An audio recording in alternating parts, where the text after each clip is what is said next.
Particle in a box हम इस तरह से समझ सकते हैं कि कोई मटेरियल है, उसके डायमेंशंस को, वैसे तो पार्ट जो भी मटेरियल है वो थ्री डायमेंशनल होता है ना। ठीक है, थोड़ा सा समझना जरा जो मैं इंट्रोड्यूस कर रहा हूँ इस टॉपिक को, फिर जो आगे हम कर रहे हैं वो चीज़ समझ में आएंगी। मटेरियल है, उसके जो डायमेंशंस हैं उनको हम क्या करते हैं, श्रिंक कर देते हैं, छोटा कर देते हैं, है ना। हाँ? आपने क्वांटम डॉट का नाम सुना है? अगर नहीं सुना है तो उस केस में हम तीनों डायमेंशंस को श्रिंक कर देते हैं, ऑल थ्री डायमेंशंस। ठीक है ना। वैसे तो अगर हम टू डायमेंशनल की बात करें तो टू डायमेंशन मीन्स आपका जैसे एक पेज है ना, पेपर है ना, पेपर है ना, वो टू डायमेंशनल है कि नहीं। ठीक है ना। ठीक है, अगर एक क्यूब लेके आते हैं है ना, क्यूबॉइड, तो वो थ्री डायमेंशनल है ना। जैसे आपका कोई बॉक्स है तो वो that is your three dimensional object ना। प्लेन ऑफ, अगर सिंपल पेपर की बात करें तो वो टू डायमेंशनल है। ठीक है, अब इस टू डायमेंशनल को भी अगर मैं छोटा कर दूं, श्रिंक कर दूं, उसके टू डायमेंशंस को, एक्स और वाई डायमेंशंस को भी स्मॉल कर दूं, तो एक छोटा सा स्पॉट रह जाएगा, है ना। उसको अगर हम क्वांटम स्केल पे देखें तो उसको हम क्वांटम डॉट कह देते हैं। ठीक है, उसमें भी अगर मैं सिर्फ एक सिंगल डायरेक्शन की बात करूं, ध्यान से सुनना, मैं चीजों को थोड़ा सा जो एक बड़े लेवल से छोटे लेवल पे लेके जा रहा हूँ, है ना। थ्री डायमेंशन से टू डायमेंशन, टू डायमेंशन से फिर उसके जो ऑल थ्री डायमेंशन है उनको श्रिंक कर दिया, है ना। पहले तो जो आपका वाई एक्सिस है उसको कम कर दिया, उसके बाद एक्स एक्सिस को भी स्मॉल कर दिया, फिर आपके जो वाई एक्सिस है उसको भी स्मॉल कर दिया, और उसके बाद हमारे पास क्या रहेगा, एक छोटा सा डॉट, जिसको हम क्वांटम डॉट कह देते हैं। ठीक है, एंड प्रोवाइडेड कि उसके डायमेंशंस कहाँ पे हैं, क्वांटम रेजिम में है, फॉल कर रहे हैं। Is it okay. अब उसमें भी अब मैं क्या कर रहा हूं कि simply just I am just taking an single direction, x direction. ठीक है, ठीक है, एक बॉक्स है पर वो कैसा है, वन डायमेंशनल बॉक्स है। कैसा है, वन डायमेंशनल बॉक्स है, वन डायमेंशनल बॉक्स है। और उसके जो पैरामीटर्स हैं that I will discuss here. एक बॉक्स है यहाँ सामने, अगर आप देख रहे हो स्क्रीन के ऊपर, तो ये कर्सर तो शायद आपको नहीं दिख रहा होगा। यहाँ पे एक जो बॉक्स बना है,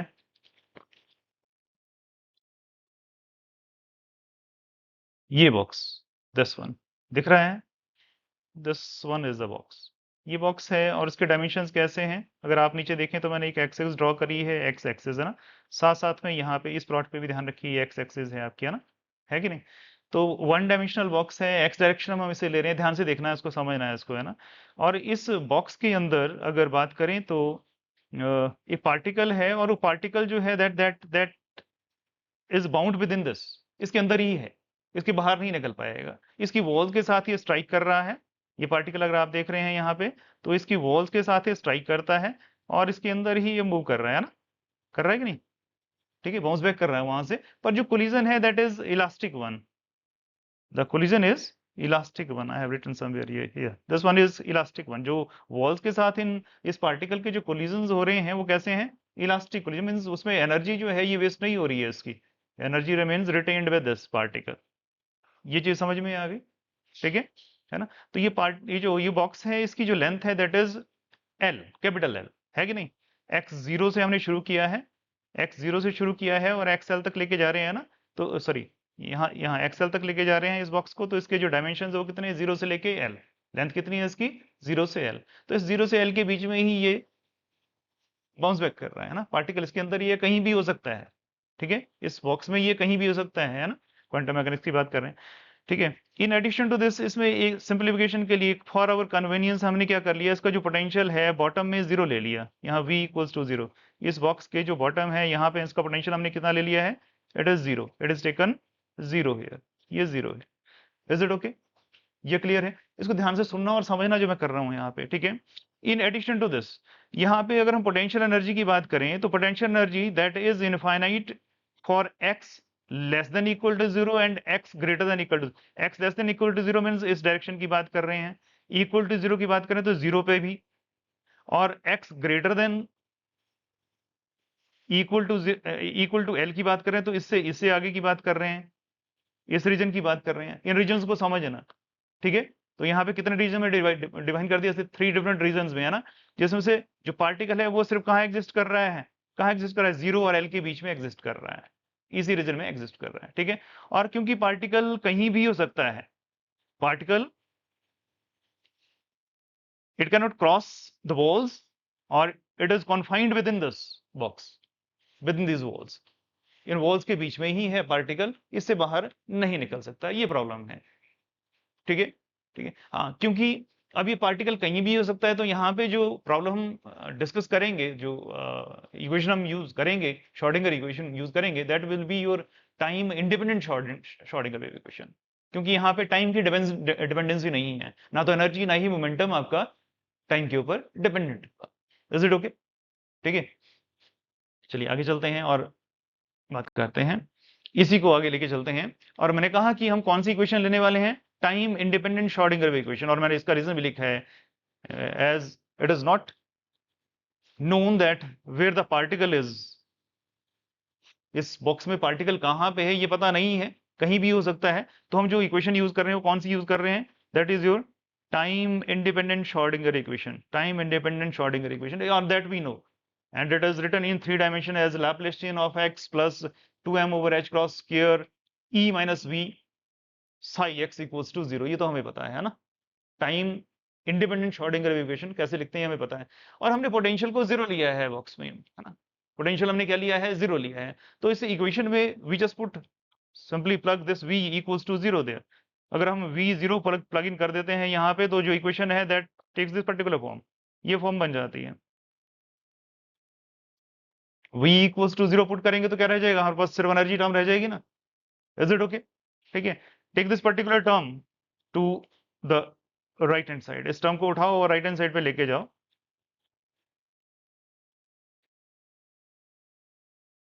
sorry this one, right hand side पे लेके जाओ, है ना, एनर्जी टर्म को राइट हैंड साइड पे लेके जाओ। Is it okay?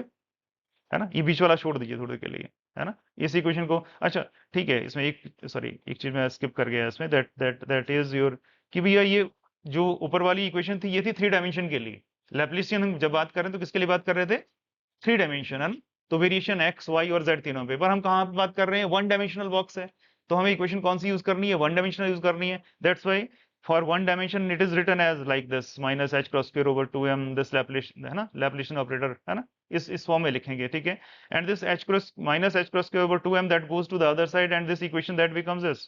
नाउ ये इक्वेशन हमारी क्या बन जाएगी, it will become minus 2m e over h cross square and e psi on the right hand side, and left hand side पे हमारे पास क्या है, double derivative of psi respect to x रहेगा।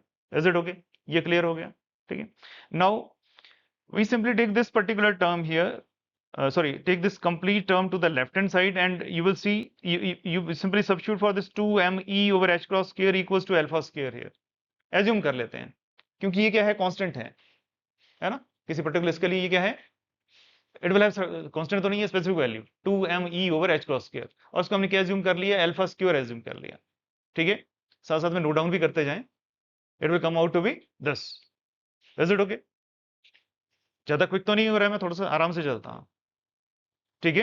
एक बार फिर से बात कर लेते हैं, मैं फिर आपसे डिस्कस कर लेता हूँ कि एक 1 डायमेंशनल बॉक्स है, 1 डायमेंशनल बॉक्स है, उसके डायमेंशन 0 to l हैं, 0 to l उसके डायमेंशंस हैं, पार्टिकल उसके अंदर मूव कर रहा है, ठीक है, उसकी वॉल्स के साथ स्ट्राइक कर रहा है, कोलाइड कर रहा है, पर कोलिजन इलास्टिक है, तो वहां पे एनर्जी डिसिपेशन नहीं होगा। Is it okay? अब पार्टिकल उस बॉक्स में कहीं भी हो सकता है, कहीं भी हो सकता है, तो हम जो केस ले रहे हैं वो कौन सा ले रहे हैं, time independent Schrodinger wave equation का केस ले रहे हैं, और time independent Schrodinger wave equation कैसे लेते हैं, in terms of Laplacian, it is Laplacian and psi x plus it is 2m over h cross square e minus v psi equals to 0. Now at the same time we assume that v equals to 0 there in the box, v equals to 0 plug in करिए इसमें, so किस form में रह जाएगी, in terms of ही रह जाएगी, v will become 0 there, ठीक है। इसको थोड़ा सा रीअरेंज करेंगे तो इक्वेशन हमारे पास in 1 dimension it will come out to be double derivative of psi x respect to x equals to minus 2m e over h cross square equals to psi x, ये आ जाएगा, ठीक है, ठीक है। और इसमें अगर हम इस 2m e over h cross square को अल्फा स्क्वायर सब्स्टिट्यूट कर देते हैं, एज्यूम कर लेते हैं कि क्या है ये, it equals to alpha square, we will see in a moment कि अल्फा स्क्वायर क्या आता है बाद में, पर फिलहाल क्या है, हम इसके प्लग इन क्या कर रहे हैं, simply 2m e over h cross square को हम क्या प्लग कर रहे हैं, अल्फा स्क्वायर सब्स्टिट्यूट कर रहे हैं यहाँ पे। अगर ऐसा करते हैं तो क्या आ जाएगा हमारे पास, देखिए ये equation, this will take this particular form, लिखा नहीं है यहाँ पे, you just write it down, it will come out to be double derivative of psi respect to x plus alpha square psi x equals to 0. Write it down. The particular equation that will become now double derivative, double partial derivative of psi x respect to x plus alpha square psi x equals to 0. यही आएगी ना, 2m e over h cross square की जगह पे हमने alpha square substitute किया है। Is it okay? Is it okay? ये इक्वेशन जब हमारे पास बन जाएगी, this is your second order differential equation. Second order differential equation है, तो इसका जो सॉल्यूशन है that will B of this form, it will be of this form, psi x equals to a e to the power plus iota alpha plus b e to the power minus iota alpha, इस form में आ जाएगा, है ना। तो एक किस्म की ये अपने आप में क्या बता रहा है, एक्सटेंडिंग वेव बता रहा है ना, जो x और y डायरेक्शन दोनों के बीच में ऑसिलेट कर रहा है पार्टिकल आपका, दोनों ही डायरेक्शंस में, सॉरी y नहीं, x डायरेक्शन में, प्लस और माइनस x डायरेक्शन में जो है मूव कर रहा है, ठीक है। ऐसा ही है ना, e to the power minus iota alpha x की बात करें तो ये क्या देता है हमें, it is moving towards positive x direction, अगर प्लस ले रहे हैं तो it is moving toward negative x direction, यही हम कहते हैं। Is it okay? तो ये एक स्टैंडिंग वेव को रिप्रेजेंट करेगा, हम देखेंगे कि कैसे ये स्टैंडिंग वेव है, इसे भी देखेंगे। Is it okay? ये क्लियर हो गया। अब बात करते हैं बाउंड्री कंडीशंस की। बाउंड्री कंडीशंस कौन सी हैं भैया, कि भैया हमने क्या कहा कि जो हमारा जो बॉक्स है वहां पे for less than equal to x less than equal to 0 and x greater than equal to L, right, there is infinite potential, there is infinite potential। अगर infinite potential है तो हमारा वेव फंक्शन वहां क्या हो जाएगा, that becomes 0, वेव फंक्शन हमारा क्या हो जाना चाहिए, 0, और यही हमारी बाउंड्री कंडीशंस बन जाती हैं। तो हमारे पास यहाँ पे दो बाउंड्री कंडीशंस बन जाएंगी, that your psi vanishes at x equals to 0 and x equals to L। जो हमारा वेव फंक्शन है वो x equals to 0 पे और x equals to L पे भी वैनिश कर रहा है, उससे आगे तो वैनिश है ही है ना। तो वेव फंक्शन कहाँ एग्जिस्ट कर रहा है, वेव फंक्शन कहाँ होगा, जहां पार्टिकल होगा। अब पार्टिकल बॉक्स के अंदर है तो वेव फंक्शन उसके बाहर तो डिफाइन नहीं कर सकते ना, ठीक है ना। बाउंड्रीज के ऊपर भी नहीं, क्योंकि हमने कहा लिमिट क्या ली है, less than equal to 0 and greater than equal to L। तो बाउंड्रीज के ऊपर भी वैनिश करेगा, 0 पे भी और L के ऊपर भी वैनिश कर जाएगा, ठीक है। तो हम पहले x इक्वल्स टू 0 वाला केस लेंगे, इसमें कौन सा लेंगे, x इक्वल्स टू 0 वाला। अगर x इक्वल्स टू 0 इस वेव फंक्शन में सब्स्टिट्यूट करते हैं, इस इक्वेशन में सब्स्टिट्यूट करते हैं, इक्वेशन नंबर 4 में, वेव फंक्शन तो हमारा 0 हो ही गया, psi x that becomes 0, value plug in this in right hand side, तो क्या आ जाएगा हमारे पास, a e to the power 0 plus b e to the power 0, क्योंकि x 0 है, एक्सपोनेंट में x है ना, x 0 है, so we will have this 0 equals to a plus b with us। यही रह जाएगा कि नहीं, यही रह जाएगा कि नहीं, ध्यान से देखो, यही रह जाएगा ना, it will come out to be this, ठीक है। तो यहां से हमारे पास b equals to minus a आ गया, तो we simply substitute this b equals to minus a in equation number 4। इसको उठाओ और इक्वेशन नंबर 4 में सब्स्टिट्यूट कर लो। While you substituted this in equation number 4, तो यहाँ पे क्या जाएगा, you can take a outside, और जो इक्वेशन बन जाएगी that will be a within the brackets e to the power eta alpha x minus e to the power minus iota alpha x। उधर देखिए स्क्रीन के ऊपर, it is all written there,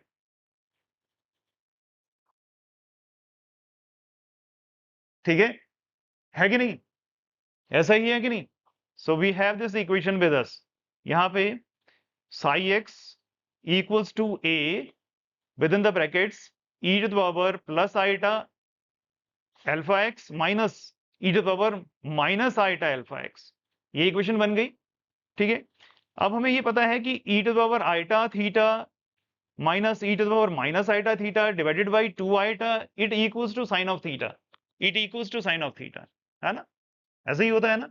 तो 2 iota को उस तरफ लेके जाओ तो e to the power iota theta minus e to the power minus iota theta will be equal to 2 iota sine of theta, ठीक है। और ये थीटा यहाँ पे क्या है, it is your alpha, alpha x there, is it okay, alpha x there. अगर ऐसा है तो इस इक्वेशन को हम ऐसे लिख लें, a 2 iota sine of alpha x, कोई समस्या है इसमें, we can write it like this, is it okay. अब आगे चलते हैं, ये इक्वेशन इंपॉर्टेंट है, इसको अपने दिमाग में रख लो। अब आगे चलते हैं और अब बाउंड्री कंडीशन 2 अप्लाई करेंगे। इसी इक्वेशन के ऊपर बाउंड्री कंडीशन 2 अप्लाई करेंगे। बाउंड्री कंडीशन 2 क्या है? That psi again vanishes at x equals to l। ठीक है, you plug in x equals to l here, then and psi equals to 0 on the left hand side। Left hand side पे psi 0 substitute कर लीजिए और right hand side पे you simply plug in this equals to x equals to l there। तो क्या जाएगा हमारे पास? Equation क्या बन जाएगी? The equation will now become at x equals to l, psi equals to 0, the equation will come out to be 2 iota a sin of alpha l equals to 0। ये equation बन जाएगी क्या नहीं?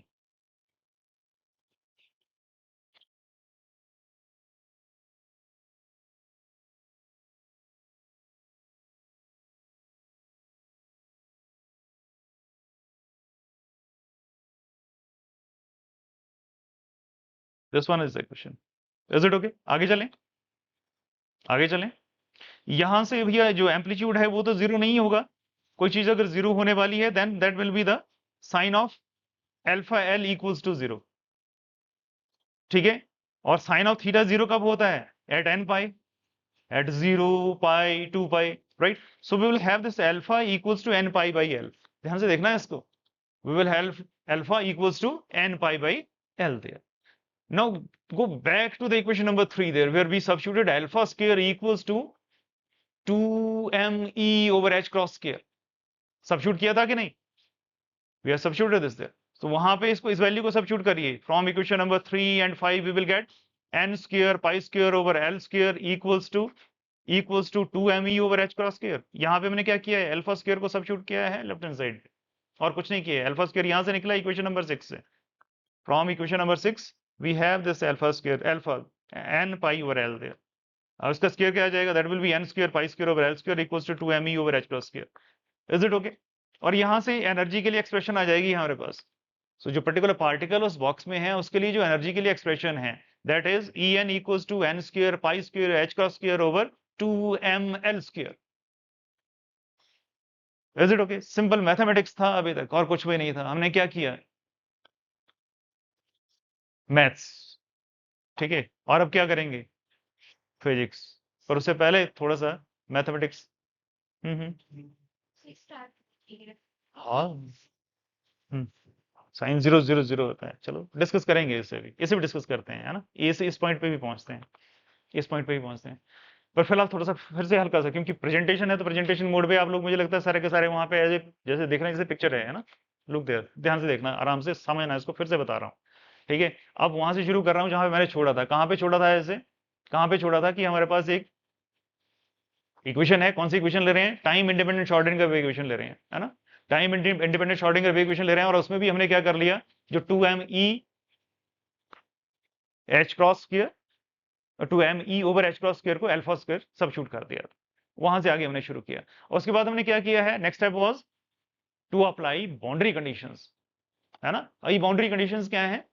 बाउंड्री कंडीशंस क्या है कि भैया जहां पे हमारा साई वैनिश कर रहा है, हमें ये तो पता है ना, psi vanishes at x equals to 0 and x equals to l। ठीक है, ठीक है, बाहर की बात छोड़ देते हैं हम, बाहर तो वैनिश कर ही रहा है, पर x 0 पे भी और l पे भी कर रहा है। तो सबसे पहले केस कौन सा लेंगे?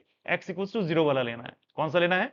x इक्वल्स टू 0 वाला केस लेना है। जैसे ही आप 0 सब्स्टिट्यूट करोगे you will have one equation there, और किस फॉर्म में आ जाएगी? That will be in the form of e to the power iota theta minus e to the power minus iota theta divided by 2 iota equals to sine theta की form में आ जाएगी। उसको सब्स्टिट्यूट करिए वहां पे, and you will get a particular equation there that sin of x equals to 2 iota a sin of alpha x there।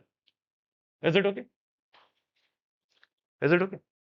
यही आ जाएगा ना। ठीक है, then next is to apply second boundary condition। you simply substitute x equals to l, क्योंकि l पे भी क्या कर रहा है? वैनिश कर रहा है, वैनिश कर रहा है ना। तो this is your second boundary condition, आपके सामने ही है। जैसे आप सब्स्टिट्यूट करोगे you will see that this sine of term that should vanish. ये तो नहीं होगा, एम्पलीट्यूड तो नहीं होगा, तो कौन वैनिश करेगा? साइन टर्म वैनिश करेगी। और साइन कब 0 होता है? एन पाई पे। कब होता है? एन पाई पे। ठीक है, तो यहां से हमारे पास क्या आ जाएगा? That alpha equals to alpha L equals to N pi, और alpha equals to N pi by L there. तो अल्फा तो हमने पहले भी सब एज्यूम किया था ना, तो जो एज्यूम किया था उसके लिए कुछ वैल्यू हमारे पास आ गई है नोन। ठीक है, उसे कंपेयर करिए, वैल्यू सब्स्टिट्यूट करिए और एनर्जी के लिए हमारे पास अब इक्वेशन बन गई, En equals to n square pi square h cross square divided by 2ml square, यही इक्वेशन बन गई। ठीक है, इसको लर्न कर लेना, अपने दिमाग में रख लेना, क्योंकि डायरेक्टली कई बार ये न्यूमेरिकल्स में यूज हो जाती है, ये इक्वेशन, एनर्जी इक्वेशन डायरेक्टली है ना, कई बार न्यूमेरिकल्स में यूज हो जाती है। Is it okay? ये क्लियर हो गया? ठीक है। अच्छा, ये जो यहाँ पे n की वैल्यूज हैं, we start with n equals to 1, n equals to 2, n equals to 3, n equals to 4, ठीक है। So we will have different levels there, इस बॉक्स के अंदर डिफरेंट एनर्जी लेवल्स बनेंगे जहां पे ये पार्टिकल हो सकता है। मेरी बात समझ में आ रही है कि नहीं? इस बॉक्स में डिफरेंट एनर्जी लेवल्स होंगे जिनमें ये पार्टिकल हो सकता है, और ये जो एनर्जी लेवल्स हैं ये क्यों, कौन से होंगे? Allowed energy levels. कौन से बोलेंगे इनको? ये वो एनर्जी लेवल्स हैं जो अलाउड है, अलाउड है ना। अलाउड मीन्स जहां पे पार्टिकल हो सकता है, जहां पे आपका पार्टिकल हो सकता है। Is it okay? Is it okay? आगे चलते हैं।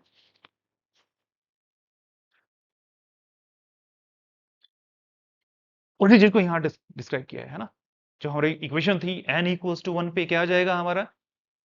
It is pi square h cross square over 2ml square, है ना। इसे हमने E1 मान लिया, let it be E1 at n equals to 1, let the energy be E1, और उसके कॉरस्पॉन्डिंग जो हमारा एनर्जी लेवल है यहां पे मैंने शो किया है ऐसे, that is shown here E1, दिख रहा है कि नहीं? n इक्वल्स टू 1 E1, ठीक है। जब n इक्वल्स टू 2 आप सबस्टिट्यूट करोगे, you will find that it will come out to 4 times E1, check करके देख लीजिए।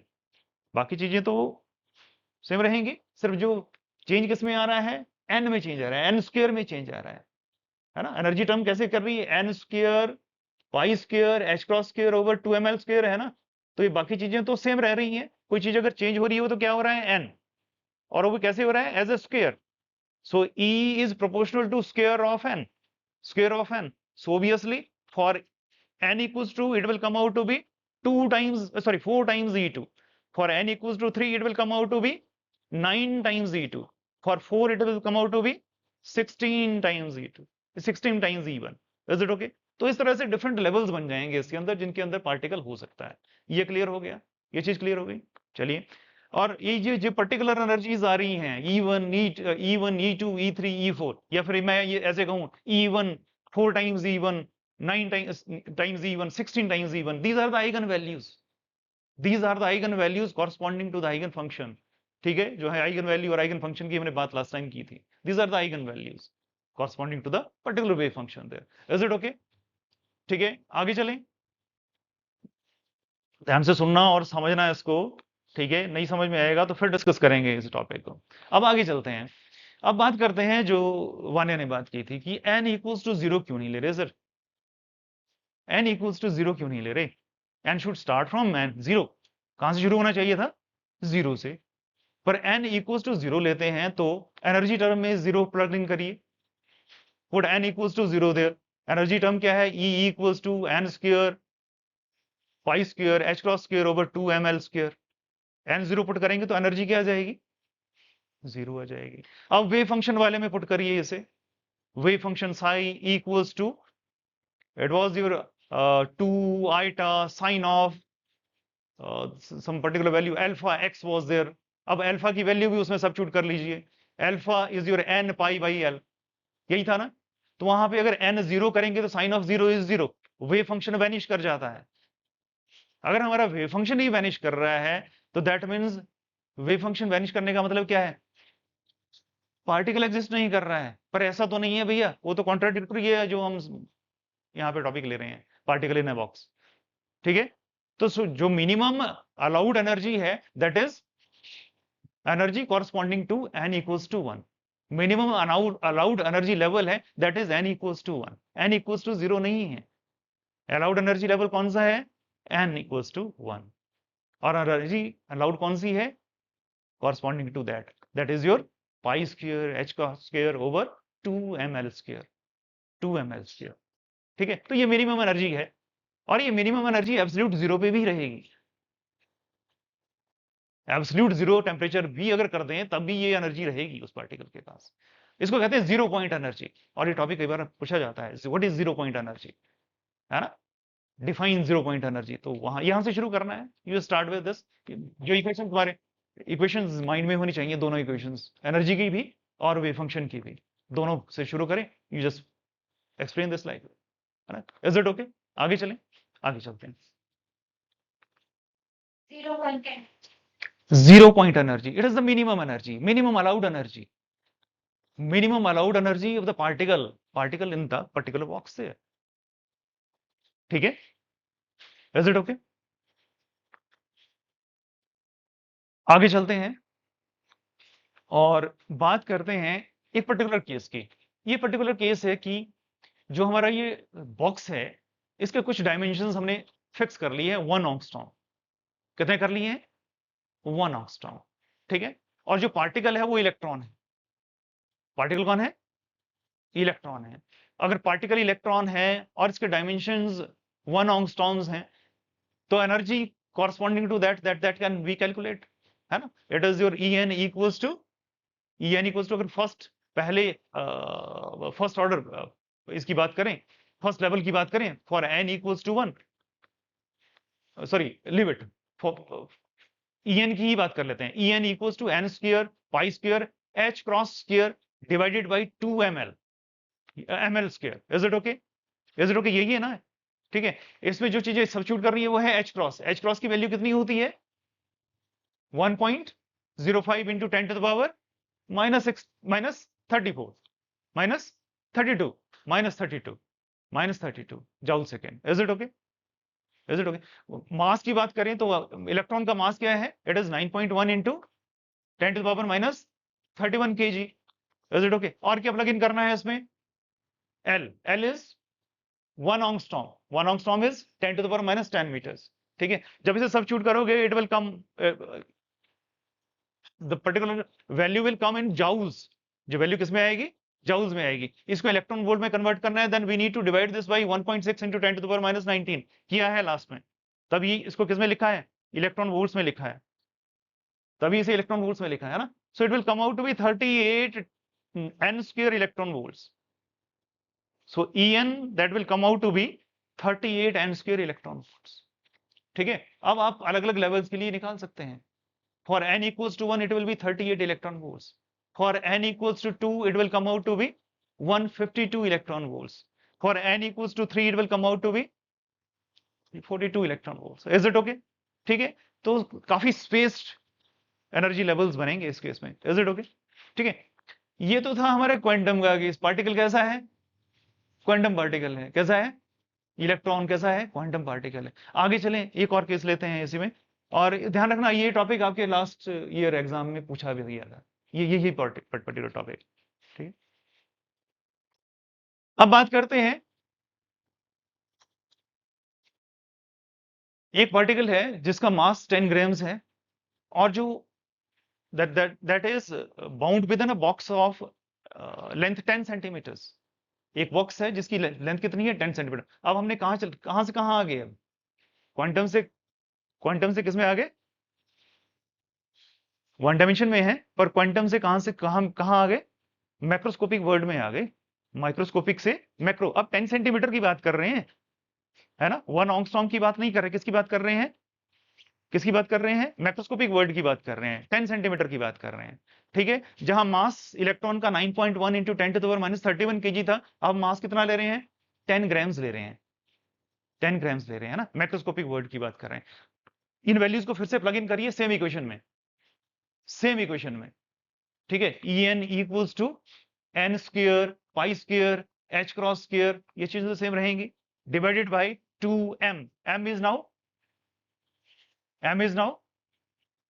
10 grams। 10 grams means how much kg? Grams में सब्स्टिट्यूट नहीं करना, ये गलती कर देते हैं। It will come out to be 10 to the power minus 2 kg। Is it okay? And length is 1 centimeter, 10 centimeter। 10 centimeter is 10 to the power minus 1 meters, है ना? उसका स्क्वायर। ठीक है? बुक में इसे 10 to the power minus 10 लिखा है, ध्यान रखना। ठीक है? कई बार वही वहां कंफ्यूज हो जाओगे, है ना? Is it okay? तो it will come out to be approximately 5.5 into 10 to the power minus 64 joules. इसको इलेक्ट्रॉन वोल्ट में कन्वर्ट नहीं किया है, कर लेना। Is it okay? ठीक है? Energy corresponding to this, energy निकाल लेना काइनेटिक एनर्जी के फॉर्मूला से, सॉरी वेलोसिटी निकाल लेना काइनेटिक एनर्जी के फॉर्मूला से, ठीक है। मास गिवन है, velocity you can calculate there, ठीक है। And it will come out to be 3 × 10⁻³ metres per second. तो भाई अगर कोई ऐसा पार्टिकल है भी, अगर कोई ऐसा पार्टिकल लेते भी हैं, उसको एक बॉक्स में एज्यूम करते भी हैं, तो उसकी जो वेलोसिटी है that comes out to be very very very small. जो पार्टिकल लगभग कैसा है, रेस्ट पे ही है, रेस्ट पे ही है। So we can say that this in microscopic world there is no scope for quantum mechanics. Quantum mechanics के अगर रूल्स की बात करें तो क्वांटम मैकेनिक्स के रूल्स आपके मैक्रोस्कोपिक वर्ल्ड की जब हम बात करते हैं, मैक्रोस्कोपिक डायमेंशंस की बात करते हैं, है ना, स्केल कौन सी आ गई अब, मैक्रोस्कोपिक स्केल आ गई, ठीक है। तो ये जो क्वांटम के जो हमारे रूल्स हैं ये फेड अवे होने शुरू हो जाते हैं, है ना, दे जस्ट फेड अवे। ऐसा नहीं है कि रूल्स नहीं, रूल्स हैं, रूल्स हैं, एप्लीकेबल हैं, रूल्स हैं, क्वांटम मैकेनिक्स के रूल्स हैं, एप्लीकेबल हैं, ठीक है, पर they are applicable deeper inside, ठीक है ना। ये लेयर है जो आउटर लेयर से देखेंगे तो ये हमारा मैक्रोस्कोपिक वर्ल्ड है ना। मैक्रोस्कोपिक वर्ल्ड में ये एप्लीकेबल नहीं है, ये यहाँ क्या हो जाते हैं, फेड अवे हो जाते हैं, फेड अवे हो जाते हैं। इज इट ओके, ये क्लियर हो गया। 5 minute extra ma'am, next time start कर देते हैं कराना। ओके, तो यहाँ पे इसको स्टॉप करते हैं। कॉरस्पॉन्डिंग मोमेंटम के लिए जो है आपने देख लेना है, ठीक है। Corresponding momentum term you can see from the lecture there. Is it okay.